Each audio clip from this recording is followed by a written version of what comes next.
Gilles Paluku Kahongia ne comprend plus le comportement de Joseph Kabila. Lui qui a été le gouverneur du Nord Kivu pendant près de 10 ans.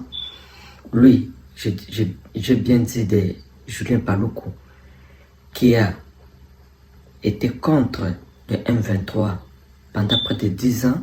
Lui qui a combattu du côté de Joseph Kabila pour lutter contre le massacre et la guerre injuste de M23, on voit aujourd'hui le même Joseph Kabila qui a défendu la population congolaise contre ces rebelles être à leur côté. Et ça, ce n'est pas normal pour lui. Je vous laisse suivre, puis nous allons nous retrouver juste après. Vous savez, moi j'ai souffert plus que quiconque dans ce pays pour lutter contre ces rebelles du M23.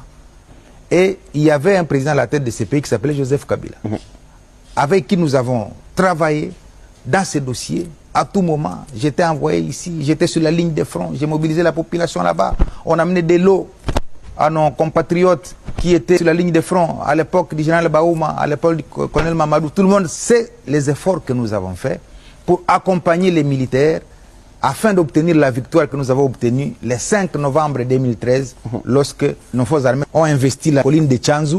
Et moi, je suis arrivé à moins de 24 heures après la libération de cette colline, quand ça sentait encore la mort, quand il y avait encore la fumée.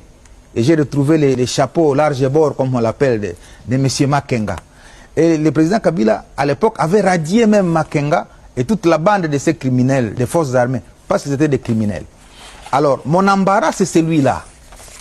Comment, avec tous ces efforts-là que nous avons faits, maintenant je les retrouve à Goma. C'est pourquoi, dans une émission à la RTNC, j'avais posé 12 questions. J'avais dit, les journalistes, il faut amener ces questions au président Kabila. Parce que je me disais, est-ce que c'est réellement le fils de Mzé? Est-ce que c'est vraiment le président que moi je connais qui peut se retrouver à Goma, entre les mains de Makenga qu'il a radié? À ce moment-là, il n'était pas encore arrivé. C'était encore des rumeurs. Et finalement, il est arrivé.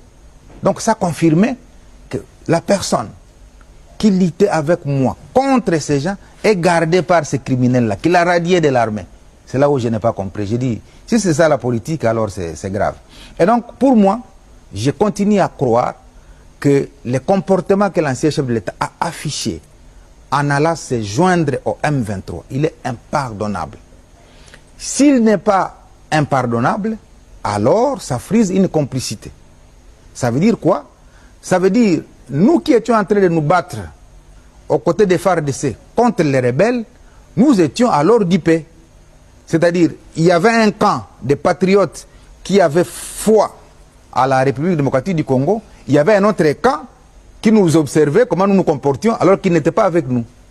C'est peut-être ça la conclusion que je pourrais tirer de ces comportements. Parce qu'il est inacceptable, il est impardonnable qu'après avoir dirigé la République pendant 18 ans, on part être sous la coupe du président Kagame, sous la coupe des rebelles du M23, c'est eux qui vous gardent. Je ne sais pas dans un pays au monde quel est ce chef d'État qui a quitté la présidence pour la rébellion. Et donc, je garderai ma lucidité dans l'analyse de cette question pour dire que le fait pour l'ancien président de s'être retrouvé là-bas, pour moi, c'est une trahison de la République.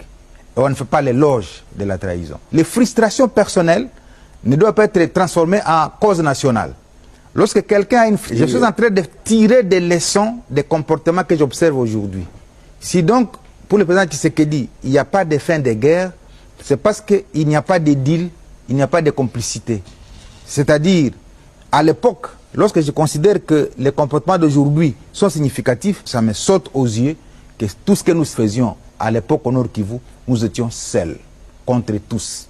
Et donc, je crois même que nous avons échappé belle parce qu'il y en a qui sont morts. Et je l'ai dit en connaissance des causes. Et c'est ça qui fonde ma détermination à me ranger derrière la République pour défendre la cause nationale.